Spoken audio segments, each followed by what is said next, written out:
في موسم الزمالك بيعاني فيه من نقص واضح في السكواد وبيحاول يتعاقد مع اي عنصر ممكن يبقى اضافه للفريق. هنا يجي اسم فريد الملالي كواحد من الحلول اللي ممكن جدا تفرق مع الزمالك، خصوصا اننا بنتكلم عن جناح عنده خبره ومهاره واحتكاك كبير في اوروبا وبالتحديد في الدوري الفرنسي. هنتكلم عن مشواره وعن اسلوب لعبه ومميزاته وعيوبه، ولكن قبل ما نبدا كلام ما تنساش تعمل لايك للفيديو ده عشان يوصل لاكبر عدد من الزملكاويه، واشترك في القناه. عاوزين نوصل 10,000 مشترك ان شاء الله قبل العيد الكبير. تلخيص لابرز مجريات المباراه. كوتش ملخص عن بسم الله الرحمن الرحيم. بسم الله نبدا وبه نستعين وعليه نتوكل. اللهم صل وسلم وبارك على سيدنا محمد وعلى اله وصحبه اجمعين. الانباء اللي طالعه من اكتر من مصدر وعلى راسهم كوره بلس بتتكلم عن اتفاق شبه نهائي بين الزمالك والجناح الجزائري فريد الملالي لاعب نادي انجيل الفرنسي، واللي عقده بينتهي بنهايه الموسم ده. الزمالك دخل في مفاوضات قويه جدا مع اللاعب، وزي ما قلت لك عقده بينتهي مع انجيل الفرنسي بنهايه الموسم ده، يعني هيبقى لاعب حر مش هيكلف النادي غير المرتب بتاعه، وراتبه المتوقع في رينج من 900,000 لمليون يورو. وبالمناسبه ده رقم مقبول جدا للاعب بالقيمه دي. فريد الملالي هو لاعب جزائري عنده 26 سنه، بيلعب جناح ايسر واوقات جناح يمين، اتاسس في اوروبا وده لوحده قيمه فنيه كبيره. شارك مع انجيل الفرنسي في الدوري الفرنسي الممتاز اللي هو واحد من اقوى 5 دوريات في العالم. فريد حاليا في عز نضجه الكروي ولعب في الدوري الفرنسي الممتاز بشكل شبه اساسي مع فريقه، وده في حد ذاته سي في تقيل. لعب الموسم الحالي 31 مباراه من اصل 34، وده بيدينا مؤشر واضح انه لاعب جاهز بدنيا وبيشارك بشكل منتظم وعنصر اساسي في الفريق. طب اللاعب ده هيفيد الزمالك بايه؟ فريد الملالي جناح مرن بيلعب على الطرفين، قصير القامه نسبيا لكنه قوي بدنيا جدا. لاعب بيجري بيضغط بيتحرك بدون كرة كتير جدا، وبيمتلك واحدة من اعلى نسب المراوغات الصحيحة في الدوريات الكبرى. خليني بقى اقولك على حاجة مهمة، الملالي من افضل المراوغين في الدوريات الخمسة الكبرى، مش هقولك في فرنسا بس.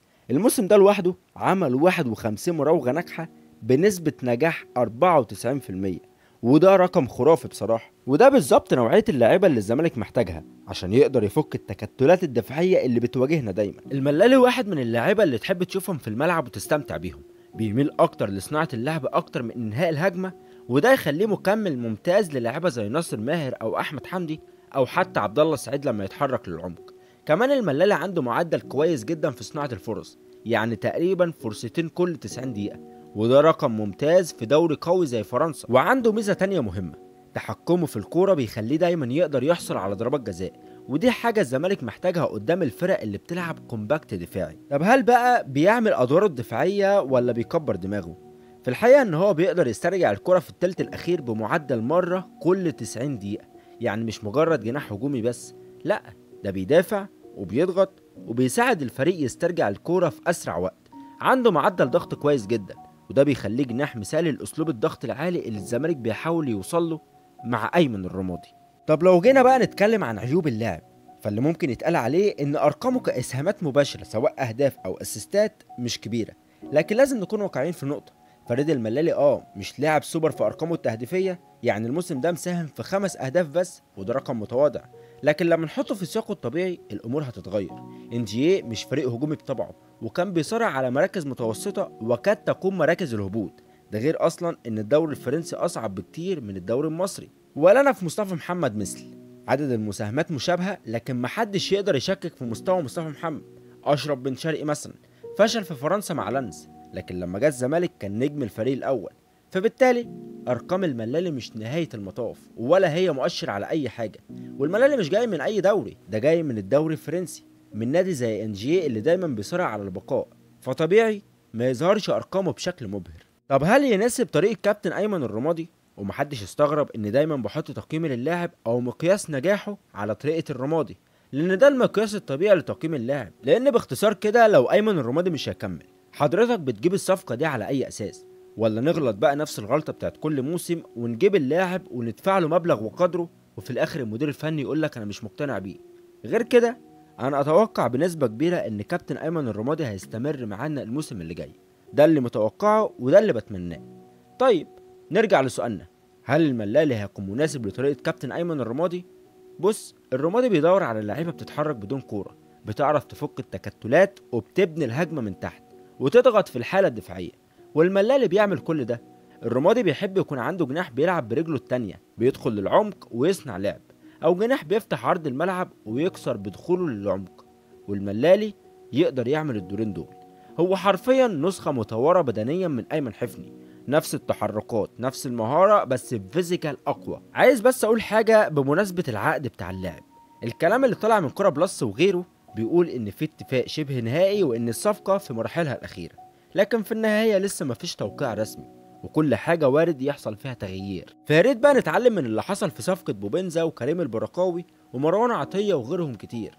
وارد جدا لما خلصتش الصفقة دي في أسرع وقت يدخل طرف تاني يقدم عرض أكبر ويخطف منك الصفقة، بس لو تمت تبقى صفقة ممتازة وواحدة من أفضل صفقات الزمالك في آخر كام موسم. وفي نقطة تانية مهمة جدا لازم ناخد بالنا منها، وهي إن لو الزمالك فعلا نجح في ضم فريد الملالي فلازم يتعمل له عقد 5 سنين مش 3.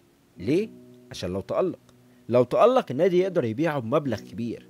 ما ينفعش تلمع اللاعب وبعدها يسيبك انتقال حر زي ما بيحصل دايما. في ناس بقى تقول لك لا يا عم هادي، في اسماء اجمد منه. تمام، بس الزمالك معاه كام حاليا؟ يعني كوتيسا مثلا الزمالك عرض عليه $1.5 مليون ورفض يجي مصر. مش كل لاعب هتعوزه هتقدر تجيبه. ففريد الملالي مش الخيار الاول، ممكن يكون التاني او التالت او حتى الرابع، لكنه الانسب من حيث الامكانيات والسعر. وفي ظل الوضع الحالي الزمالك محتاج صفقة زي دي. الملالي مش هيفرق لوحده، لكن وسط لعيبه تانية قويه زي ما الاخبار بتقول على مهند علي مثلا مهاجم منتخب العراق اللي عمل 26 مساهمه تهديفيه في 28 ماتش بس، الموقف هيختلف تماما.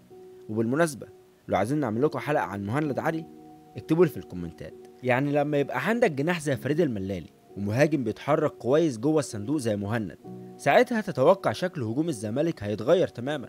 الخلاصه بقى ان الملالي جناح سوبر، سعره مقبول ومتأسس في أوروبا وبيقدم بالظبط الحاجات اللي الزمالك بيدور عليها من سنين. فريد الملالي زي ما قلت لك نسخة البدنية من أيمن حفني، ما تقدرش تحكم عليه بالأرقام، لكن بمردوده وبأسلوبه وبطريقة لعبه. اللاعب قيمته السوقية $4 مليون، لكن الزمالك هيجيبه مجانا، ودي فرصة مش هتتكرر تاني. وفي وقت الزمالك فيه محتاج يعيد بناء الفريق، وده نوع الصفقات اللي تعمل الفرق لو اتحط وسط مجموعة دعم صح.